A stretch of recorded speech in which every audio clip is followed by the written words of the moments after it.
Hi, this is Ricki Schultz. Here's my video number 2 for the Right Away vlog.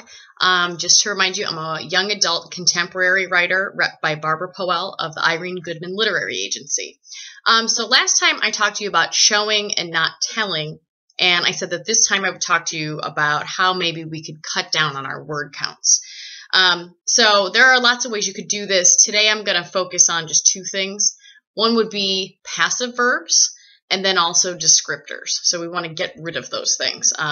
As I mentioned in my last video, active writing is the best kind of writing, especially in today's market. It's the clearest. So yes, I'm still talking about verbs. Verbs are still it, baby. So one thing you could do to cut down on your word count is you could do a search for passive verbs, which are is, are, was, and were are the most common. I mean, there are others like had, has, have.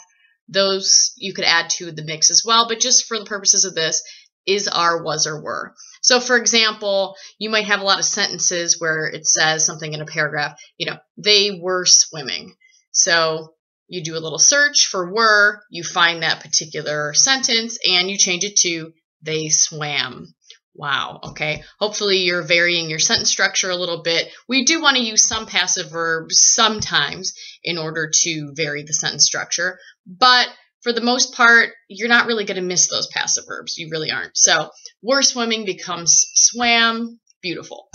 And then really this is trickier with descriptors, but so I'll talk about one first. Now some people, when you say this, they get all up in arms about adverbs.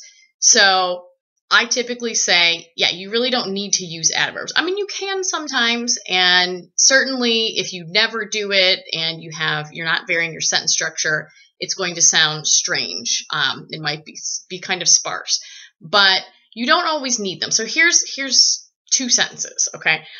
She was so sad, she was crying loudly, she walked slowly, okay? And it was 2 sentences because the first one I had with a semicolon in there. Nerd alert. Anyway, so those 2 sentences, that was 11 words, okay? She was so sad, she was crying loudly, she walked slowly. All right, it's not real exciting, but I'm just giving you an example here. All right, so what you could do is you could cut that down and be more active. So we've got was is a passive verb in there, and then we've got loudly and slowly, right? And was actually was crying, okay?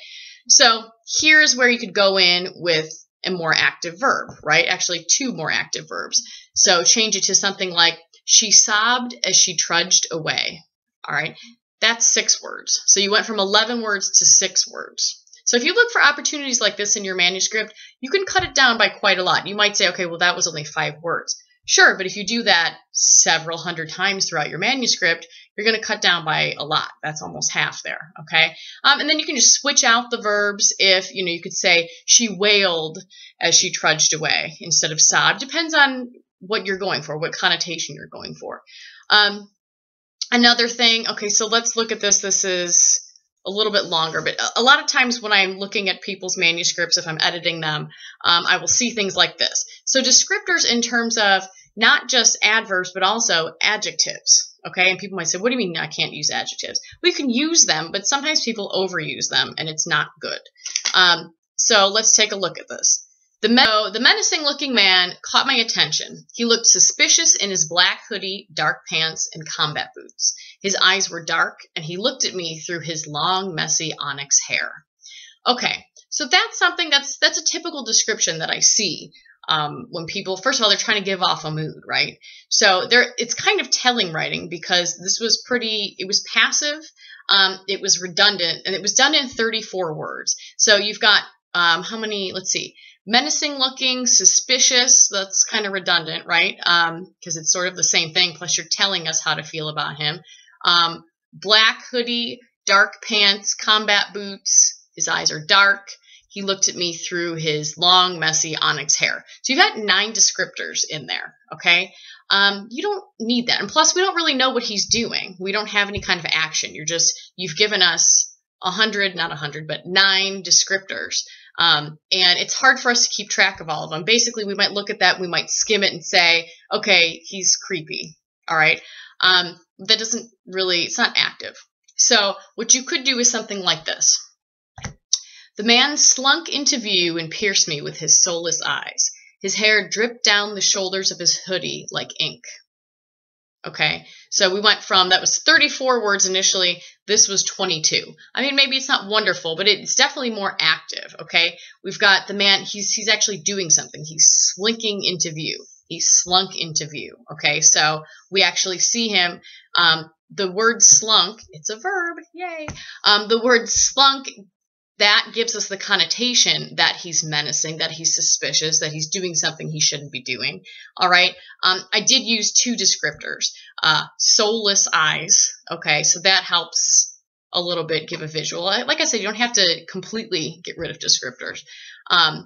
And then as far as his hair, I said his hair dripped down the shoulders of his hoodie like ink. So I'm telling you, I'm giving you one of the details of what he's wearing. We don't need to see that he's wearing a hoodie, jeans, boots. We don't necessarily need every detail of this person's wardrobe.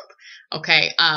But we get one detail, and so it drips down his shoulders like ink. So we also, that shows but doesn't tell us that it's long hair and that it's dark and that it's kind of messy looking. Okay, so if you go through your manuscript and take a look at those passive verbs, get those out of there, tighten, and then also see how many descriptors you're actually using and see how you can condense. I think you will find you can cut quite a lot of words. So until next time, see you later.